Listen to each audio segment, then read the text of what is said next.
The Institute of World Affairs at the University of Wisconsin-Milwaukee presents International Focus, a weekly discussion of the people and events behind today's global headlines. Support provided by Milwaukee Public Television and the UWM Center for International Education.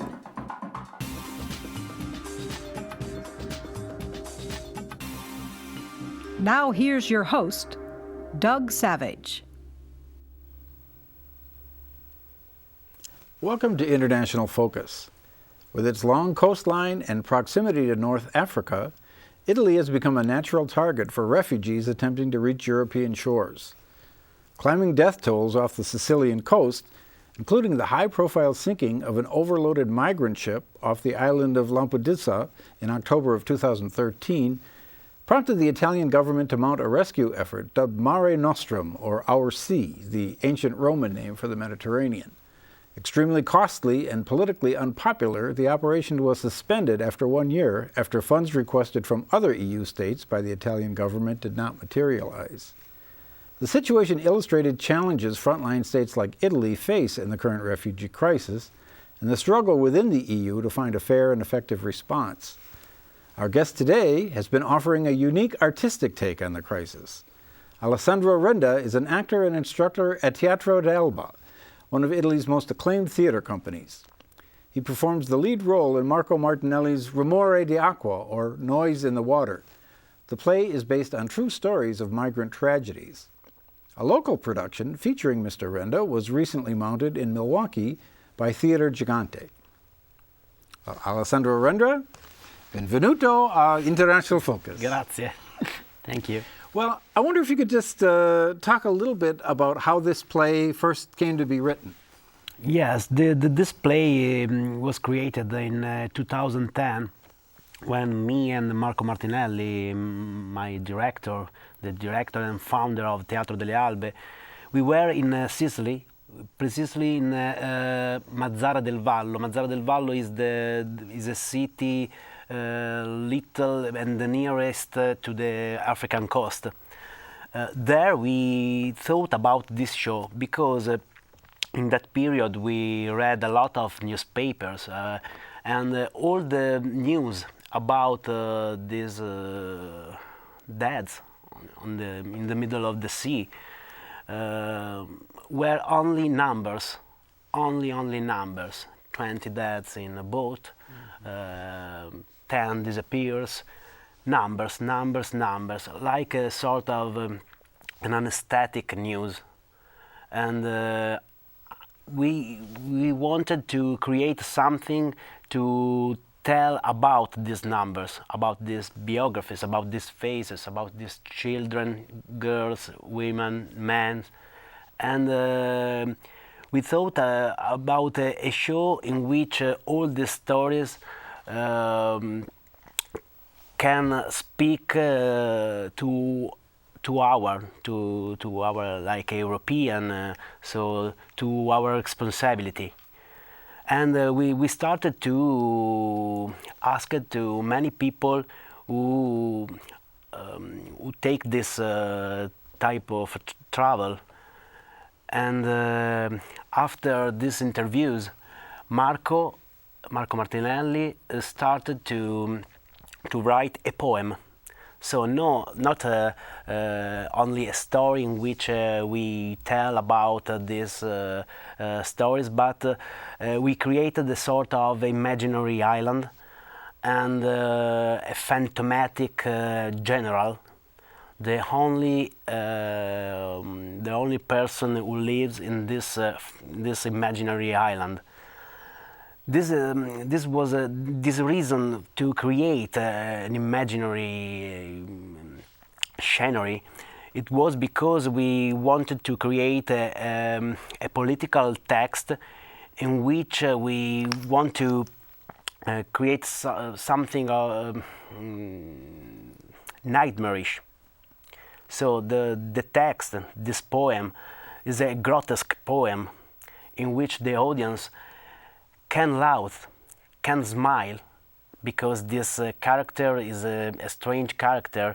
We thought about Gaddafi in that moment in which Marco wrote, Gaddafi was alive, and a lot of presidents in the European governments shake hands to Gaddafi, and Gaddafi was the welcome in Europe.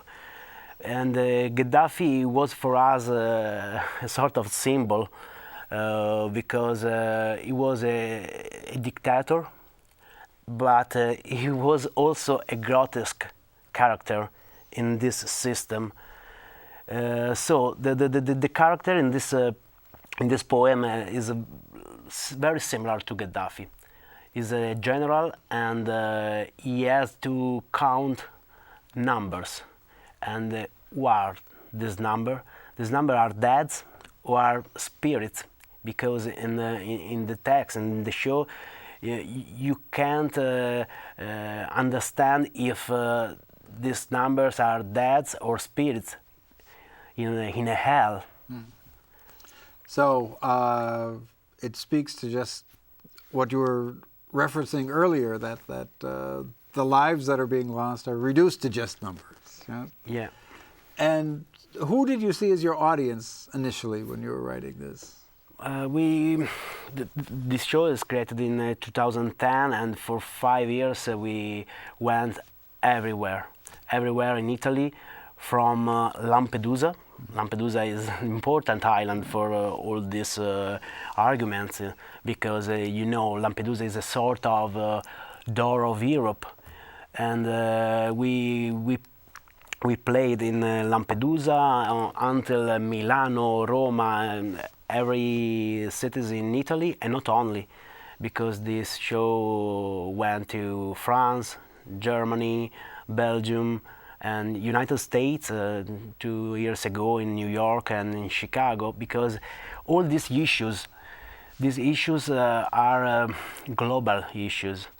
In this text, in this show, we speak about the Mediterranean area.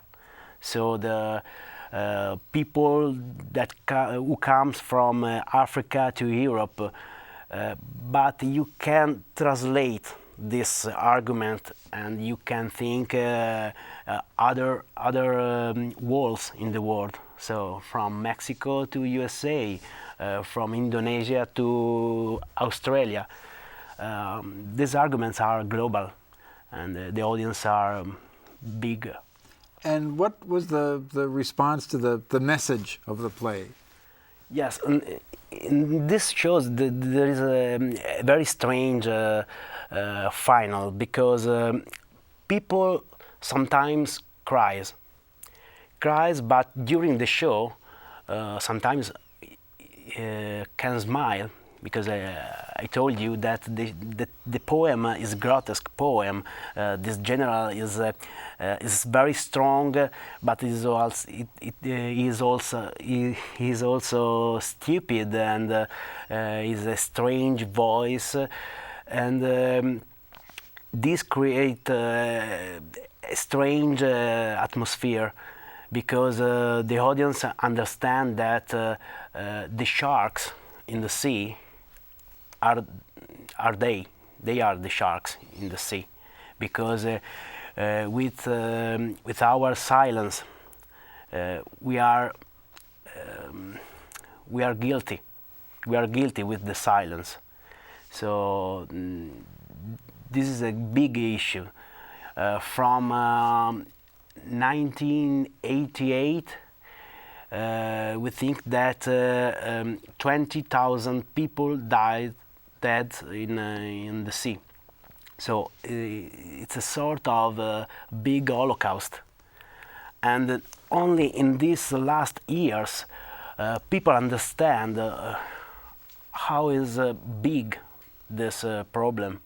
And now something is changing, but I think it's too late, because too much dead, and now the solution is not clear. Well, and do you think, as the numbers of people have grown, the reaction on the part of people in countries like Italy that receive them has changed? I mean, people at some point feel we may have a responsibility, but still these people somehow are a threat to our way of life, right? Yes, I don't know. I don't know because people continue to die, and in these days the television speak about a lot of refugees from Syria, for example, but newspaper doesn't speak about what happened now in Syria, and who has a responsibility about that. I don't know if the numbers can be clear to understand the problem, but I think that something has to change. Because we have to know that numbers can give us some solution. Mm-hmm. Because we think about 100,000 people in Italy in this last year. Okay, it's a big number, but the same number of Italians go out from Italy. So people has to move, not only to escape from wars or tragedy. Not only for this, yes, they are refugees and we have to welcome them. But people has to move, also to change their life. And we can understand this here in USA. We can understand very well this. But do you think most people in not just Italy, but in Greece, in other places in Europe that are seeing this large numbers of people come in, share the opinion that this is our responsibility, we have to do something, we share humanity, or do they have a different response? Not all. Someone understand this, and someone start to try to change. To change also the mind of the people, because there are a lot of things not real.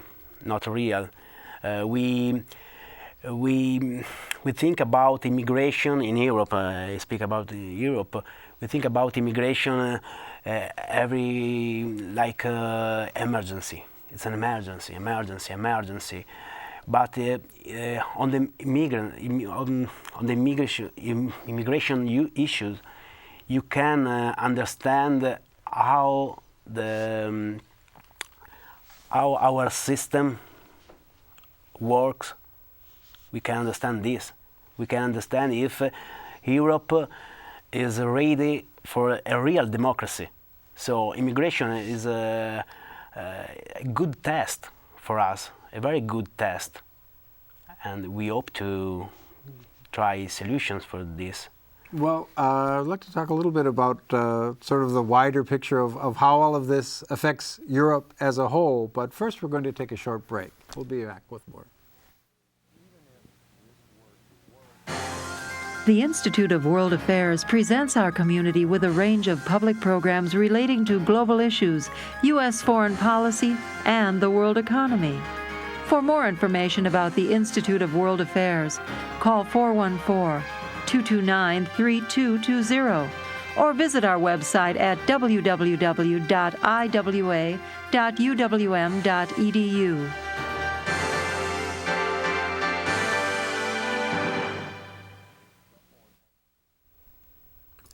Welcome back. We're talking with Alessandro Renda from Teatro, Albe. Well, let's broaden our lens a little bit and talk about Europe as a whole. Now, there's been criticism of some of the northern countries in Europe for really leaving it up to countries like Italy to deal with this problem and not providing enough help. Do you see that as a fair criticism? Yes, Italy is one of the first doors, like Spain and Greece, and there were a lot of mistakes in the past, like the Dublin document. Right. The Dublin document is a document in which Europe explained that refugees has to ask the permission to stay. So requesting asylum. Yeah, Right. yeah. Only in the country in which who arrive. So it's strange that immigrants come to Europe in Norway. So the first door is Italy and Spain and Greece and Malta. Italy in the past had a lot of responsibility because there was a bad law about not the welcome, but to stop immigration on the sea. And this is impossible. This is against the rules of the sea, because you can't stop children, women, men in the boat. And in fact, the text by Marco Martinelli plays about this, because this general in this imaginary island, he creates another law, and this law is the welcome to Europe. But as I told you, is a strange welcome, because it's a welcome in where? In hell, because they are just spirits, they are dead. But we play with that bad law. And we're seeing now countries within Europe putting up fences and barriers and preventing people. And, part of the idea of the EU was free movement between that. I mean, do you think this has fundamentally changed the idea of Europe? This what, the show? Well, or just the crisis. The crisis. When we see people in places where you could once move freely across borders, now putting up fences and blocking people. Yeah. I think that we have open doors, and there are a lot of people, economics people, policy, who think that this is not a problem. Also for the economy, immigration helps countries.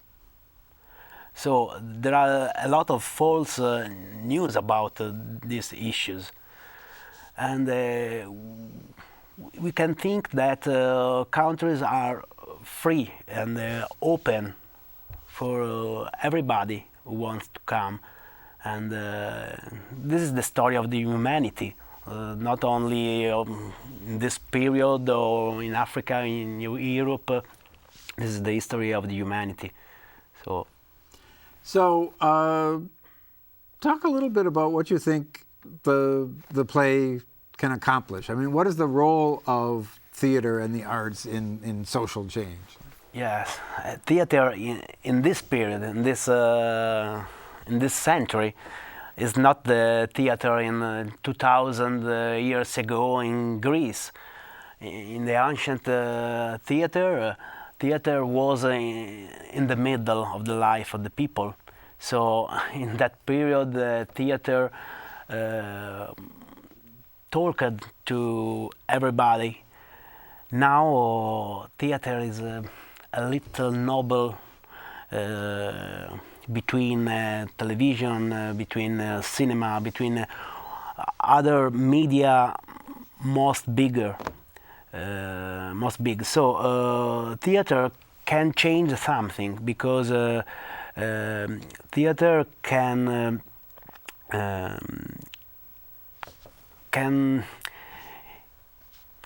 open minds, and like in these shows, people don't follow only stories and only information. In this show, the text is a poem, so there is a lot of poetry, and poetry can speak very well to our souls. So this is the. And so, talk a little bit. You touched on this before, but what the reaction has been to by individuals in the audience? Yeah, after the show, a lot of people wants to speak about these issues. They want to know more, because usually we know only the disasters, we know only the deaths and the numbers, but we don't know about this person, about these children, these boys like me. When we went in Mazzara del Vallo and we created the show and Marco started to write, we listened a lot of people who tried to come from Africa to Europe, and the stories are terrible, because a lot of people who has to pass the desert, who has to stay in jails in Libya, and then try to pass the sea. So they risked a lot of times their lives. But if they are ready to risk their life, there is a reason they escape. They want to change their life. And in this show, we speak about a lot of these stories. So this general is a strange character, because he works for the big capitals of Europe. So he has to count a lot of numbers, and this is his job. And he works for the ministry, the secretary of the Inferno. And it is strange because, as I told you, he's like a sort of Gaddafi. He's a bad character, but sometimes he tries to tell some of these numbers. So when he tries to speak about Jean-Baptiste, a little boy who tried to go in Europe, and he think in the boat. He think his mother, and when he dies in the boat,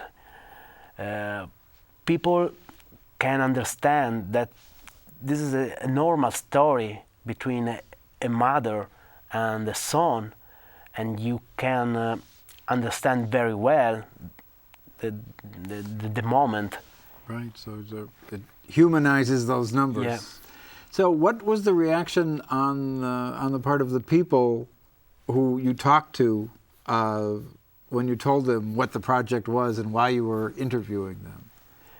Sorry. When the people who had made it across, whose stories you were trying to tell, when you were speaking with them and you told them we'd want to tell your story, what was their response? They were happy. Because a lot of people wants to create a lot of history about these stories. In this last years, there are a lot of movies about this, documentaries about this, and there are a lot of organizations who wants to tell about these stories, give a name to these numbers. For example, I know that in Lampedusa there are guys who take all the part of the boats, all the clothes, the things about these immigrants, and they conserve all these things because they want to create a sort of museum, a museum of immigration. Because I repeat, it's like a new Holocaust. So it's important for the memory. Usually humanity is simple to lost memory of history. Well, Alessandro Renda, thank you very much for putting a very interesting perspective on this crisis. And the play, once again, is Rumore di Acqua? Yes, Rumore di Acque, Noise in the Waters. And so I think that the Milwaukee run will have passed by the time this airs, but if our viewers have an opportunity to see something else, we hope you'll take that opportunity. Thanks again to our viewers. See you again next time. Thank you.